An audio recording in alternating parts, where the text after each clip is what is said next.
জেলা প্রশাসকরা মাঠ পর্যায়ে কাজ করেন, সরকারের যে পরিকল্পনা বা নীতি গ্রহণ করেন বা যে প্রকল্পগুলি বাস্তবায়ন করার জন্য গৃহীত হয় সেটা মাঠ পর্যায়ে তারা কার্যকর করেন অনেক ক্ষেত্রে। সেক্ষেত্রে কার্যকর করতে গিয়ে তারা যে সমস্ত পরিস্থিতির সম্মুখীন হন সেগুলি তারা শেয়ার করেছেন। কিছু প্রশ্ন তাদের আছে, কিছু প্রত্যাশাও তাদের আছে, দাবি আছে, সেটা আমরা শুনেছি এবং সেগুলি কিভাবে সমাধান হবে বা কতগুলি ইতিমধ্যে হয়েছে সেগুলিও তাদেরকে জ্ঞাত করা হয়েছে। আবার আমরাও কোনো প্রকল্প অথবা সরকারের যে উন্নয়ন প্রকল্প যেগুলি আছে, বিশেষ করে আমার অধীনে যে 3টি মন্ত্রণালয় আছে, সেই জায়গায় কাজ করতে গিয়ে তাদের যে সহযোগিতা দরকার, যে ইফিসিয়েন্সি দরকার, সেটা আমরা তাদের কাছে চেয়েছি এবং তারাও করছে এবং আরও গতি দিয়ে আগামীতে করবে বা করতে পারবে, সক্ষম হবে। সেইগুলি বিষয়ে একটা সমন্বয় সভা মতো হয়েছে। তো আমরা আলটিমেটলি সরকার যখন কেন্দ্র থেকে রাষ্ট্র পরিচালনা করে, মাঠ পর্যায়ে ডিসিরাই কাজ করেন, জেলা প্রশাসকরা, তো তাদের সফলতার উপর, সার্থকতার উপর কিন্তু অনেকটা নির্ভর করে। আবার তারা যখন কাজ করতে যান বেশ কিছু প্রতিকূলতাও তৈরি হয়ে যায়। বিশেষ করে ল্যান্ড অ্যাকুইজিশন একটা বড় সমস্যা আমাদের বড় প্রকল্প করতে গিয়ে।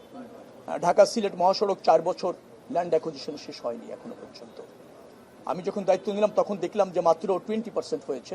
সেটাই 2 মাসের মধ্যে এখনো মনে হয় 46% করতে পেরেছে। আগামী 2 মাস তাদেরকে বেঁধে দেওয়া হয়েছে, তার মধ্যে তারা করতে সক্ষম হবে বলে মনে হচ্ছে। একটা উদাহরণ দিয়ে বলছি, এরকম অনেক প্রকল্প আছে, যেমন রাস্তার 2 পাশ দখল, রাস্তার উপরে বাজার, রাস্তার উপর অনেক সময় গরুর হাট চলে আসে, অবৈধ বিজ্ঞাপন বিলবোর্ড আছে, সেগুলি অপসারণ করা দরকার।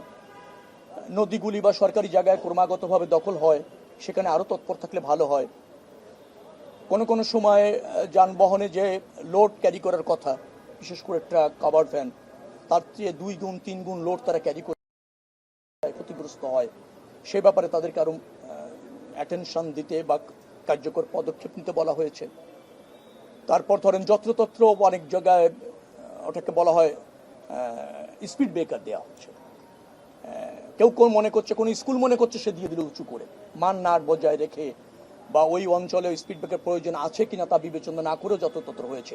সেই সমস্ত জায়গায় রোড সেফটি, রোড বাস্তবায়ন, এই জায়গা অনেক জায়গা দখল আছে, সেইগুলি থেকে কিভাবে সেটা মুক্ত করা যায়, সরকারের পক্ষে, রাষ্ট্রের পক্ষে, রাষ্ট্রের স্বার্থে কিভাবে কাজ করা যায়, সেগুলি নিয়ে তাদের সাথে আমাদের কথা হয়েছে। আমরা মনে করছি এই সম্মেলনের পর কেন্দ্র এবং মাঠ পর্যায়ের প্রশাসনের মধ্যে আরও সমন্বয় বাড়বে, আরও বেশি ইফিসিয়েন্সি দেখা যাবে, আরও বেশি কার্যকর পদক্ষেপ নেওয়া যাবে এবং সফল হওয়া যাবে বলে। হাইওয়েতে যে 3 হুইলার চলছে, এটা গত 2015 সাল থেকেও ঠেকানো যায়নি। এই বিষয়ে মানে ডিসিরা কি বললেন, আপনারা কি বললেন?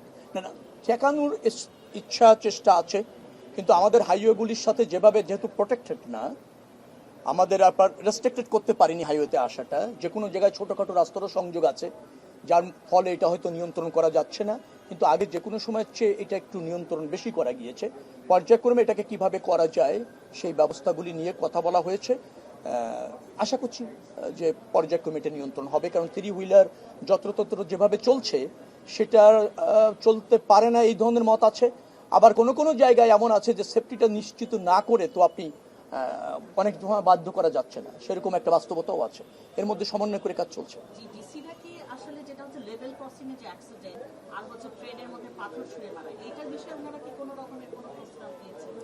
না, এভাবে সুনির্দিষ্টভাবে দেননি, তবে মনে করেছেন রোড সেফটির জন্য আপনি যে 2টি কথা বললেন এটা আমরাই অনুধাবন করি যে রোড সেফটির জন্য এটা খুবই ভয়ঙ্কর এবং এই প্র্যাকটিসটা আছে। এটা বন্ধ করার জন্য আমরা তাদের আরও তৎপর হতে বলেছি এবং আমাদের যারা আছেন, বিশেষ করে যদি আপনি রেলওয়েতে যারা আছেন, রেলওয়ে পুলিশ, তারপর আমাদের একটা গার্ড আছে রেলওয়েতে যারা সেফটি এনশিওর করে, নিরাপত্তা বাহিনী, তাদেরকে আরও তৎপর করছি। জনসচেতনতা বাড়ানো দরকার। দেখা গেল খেলা করতে করতে বাচ্চারা গ্লাস মারছেন, কে গ্লাসে লাগাতে পারে, এই প্রচেষ্টাও আছে। তো ওই অঞ্চলে মানুষকে সচেতন করা, সজাগ করা, সেটাও একটা অংশ সবভাবে চলছে। মহাসড়কগুলোতে সবসময় জ্যাম লেগে থাকে, বিশেষ করে ঢাকা সিলেট যেটা আপনি বললেন, এরপর উত্তরবঙ্গ কয়েকটা জায়গাতে প্রত্যেক বছরই জ্যাম লেগে থাকে। এই ঈদকে কেন্দ্র করে যানজট এড়ানো যায়, এই বিষয়ে কোনো আলোচনা হয়েছে? গত ঈদে আপনি যদি বলেন, চন্দ্রাতে একটা চাপ ছিল, ঢাকা সিলেট সড়ক নির্মাণাধীন সড়ক, ব্যাপক হারে কাজ চলছে। তার মধ্যে দিয়ে ঢাকা সিলেট সড়ক আমরা মনে হয় ভালো ম্যানেজমেন্ট করতে সক্ষম হয়েছে, খুব বেশি যানজট হয়নি ঢাকা সিলেট সড়কে। ঢাকা চিটাগাং ভালো ছিল, ঢাকা খুলনা ভালো ছিল, ঢাকা আরিচা ভালো ছিল, ঢাকা রংপুরে যেদিন ভালো ছিল। চন্দ্রাতে যমুনা সেতুটা আপনি জানেন যে একটু ন্যারো, যে গাড়ির চাপ প্রতিদিন প্রায় 51,000 গাড়ি পার করতে হয়েছে যমুনা সেতু দিয়ে, তো তখন একটু চাপ হয়ে যায়। তো ওখানে আমরা বেশ কিছুটা চাপ অনুভব করেছি, একবার স্থবির হয়নি, থেমে থেমে গিয়েছে। এবার সেখানের জন্য আমরা চন্দ্রার ওই জায়গাটাতে বেশ কিছু দখল আছে, আর একটু প্রশস্ত করা, আর একটু শৃঙ্খলার সাথে যত ডাইভার্ট করা। আর গতবার আরেকটা প্রবলেম আমার কাছে মনে হয়েছে যে বেশি ট্রাক, লরি, কাভার্ড ভ্যান এগুলি নিষেধ ছিল প্রথম 4 দিন, কিন্তু সেটা মাঠ পর্যায়ে ওই অঞ্চলে কার্যকর করা যায়নি। এবার তো আরও একটু চ্যালেঞ্জ হবে, কারণ গরুর বহনকারী প্রচুর ট্রাক আসবে। 1.5 কোটি ছিল গতবার ঢাকা থেকে ঢাকার বাইরে যাওয়ার যাত্রী, আর এবার হচ্ছে 2.5 কোটি হয়ে যাবে, প্রায় 1 কোটি গরু মুভ করবে। অর্থাৎ চ্যালেঞ্জটা আরও বেশি, যানবাহনের চাপ আরও বেশি হবে, সেজন্য আমরা কাজ করছি। আশা করছি সব প্রতিবন্ধকতা আছে, চ্যালেঞ্জ আছে, এটা আপনারাও জানেন। সমাধান একেবারে এখনই সেরকমও না, সামর্থ্যের মধ্যে শতভাগ সমাধান, মানে কিভাবে সফল হওয়া যায় এই চেষ্টাতে আমাদের কোনো ঘাটতি নেই। আমি আপনাকে সংক্ষেপে বলি যে সড়কটার কথা আপনি বলছেন 1 লেন না 2 লেন, ওটাকে 4 লেন করার আছে, 2টে সার্ভিস লেন সহ 28 কিলোমিটারের মতো আমরা করতে সক্ষম হচ্ছি।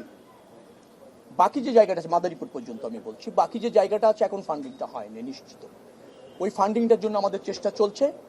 বাকি যে 28 কিলোমিটার কথা বলছি আমি, ওটা পিএমপি সম্ভবত সেই প্রক্রিয়ার মধ্যে, পিপিপি, ইয়েস আমি তাই তো বলেছি, পিএমপি প্রক্রিয়া আমরা 28 কিলোমিটারের মধ্যে কাজ করতে যাচ্ছি এবং শুরু করতে পেরেছি। এটা দ্রুততম সময়ের মধ্যে শেষ হবে। আমি আবারও আপনাদেরকে বলতে চাই, রাস্তার প্রশস্ত করার চাহিদা বাংলাদেশে আছে, প্রয়োজন বাংলাদেশে আছে।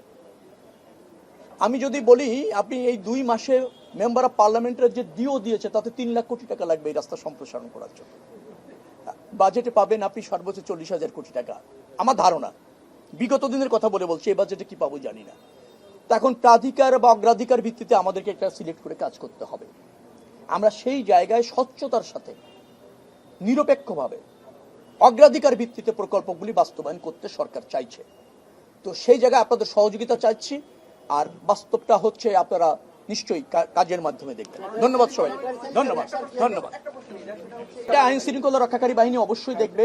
গরুরহাটে চাঁদাবাজি সড়ক দুর্ঘটনাটা একটা মেজর চ্যালেঞ্জ বাংলাদেশের জন্য। গতবার যদি আপনি বলেন 2-3টি দুর্ঘটনা একটু বড় ঘটেছে অনাকাঙ্ক্ষিতভাবে। একটা হচ্ছে আপনি জানেন আরিচাতে একটা বড় দুর্ঘটনা ঘটেছে, একটা বগুড়াতে গাড়ির নিয়ন্ত্রণ বাস্ট হয়ে, একটা সিলিন্ডার বাস্ট হয়ে 4 জন মারা গিয়েছিল, এটা ঘটেছে। রেলে একটা ঘটেছে, কুমিল্লায় 12 জন মারা গিয়েছিল লেভেল ক্রসিং এর সিগন্যাল না থাকার কারণে পাস করতে গিয়ে, এইটা ছিল একটু চ্যালেঞ্জ।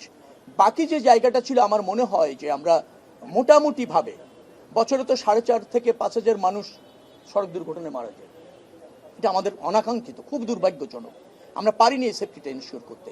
এবার আমরা যেটা চাচ্ছি অগ্রাধিকার ভিত্তিতে জাতীয় মহাসড়কগুলিকে সিসি ক্যামেরার আওতায় নিয়ে আসা, এরপর আঞ্চলিক মহাসড়কগুলি, এরপর হচ্ছে জেলা মহাসড়কগুলি, এই পর্যায়ক্রমে আমরা আনতে আপনার পদক্ষেপ নিয়েছি, পরিকল্পনা, পদক্ষেপ এবং কর্মসূচি নিয়েছি। না, জাতীয় মহাসড়কগুলিতে ঈদের আগেই না, এই কার্যক্রম শুরু হয়েছে, চলছে, ধাপে ধাপে হবে। চাঁদাবাজি নিয়ে স্বরাষ্ট্র মন্ত্রণালয়কে জিজ্ঞেস করবেন, কারণ এই গরুরহাটে যেটা বসবে এই আইন শৃঙ্খলা চাঁদাবাজি ওনারা নিয়ন্ত্রণ করেন, নিশ্চয়ই তারা তৎপর আছেন। সড়কে চাঁদাবাজি নিয়ে আমি এর আগে অনেকবার কথা বলেছি, আমি আবারও আপনাদেরকে বলতে চাই, চাঁদাবাজির কোনো সুযোগ নাই। চাঁদাবাজি একটা অপরাধ, যারা চাঁদাবাজি করছে তাদেরকে নিয়ন্ত্রণ করা হবে, আইনের আওতায় আনা হবে, আইনের আওতায় আনা হয়েছেও। আর পর্যায়ক্রমে এগুলি যে বিচ্ছিন্ন যেগুলি আছে সেগুলিকে শৃঙ্খলার মধ্যে আনার একটা চেষ্টা আছে। ধন্যবাদ সবাই।